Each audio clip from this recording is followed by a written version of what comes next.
বিশ্রামগঞ্জ রাজাচুমুনি এলাকায় মহারাজা বীর বিক্রম কিশোর মাণিক্য বাহাদুরের ১১৬তম জন্মদিন উদযাপন করা হয় সোমবার দুপুর ২টায়। উপস্থিত বিধায়ক সহ অন্যান্য নেতৃত্বরা।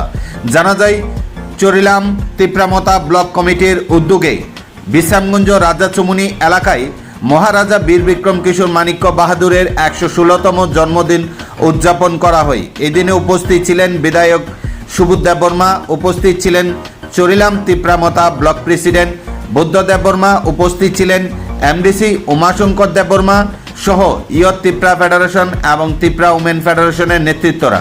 এই দিনে মহারাজা বীর বিক্রম কিশোর মাণিক্য বাহাদুরের মর্মর মূর্তিতে ফুল দিয়ে শ্রদ্ধা জ্ঞাপন করেন। পাশাপাশি মহারাজা বীর বিক্রম কিশোর মাণিক্য বাহাদুরের দেখানো পথে সমস্ত ত্রিপুরা জাতি যেন সামনের দিকে এগিয়ে যেতে পারে সেই আশাটুকু রাখেন বিধায়ক সুবোধ দেববর্মা।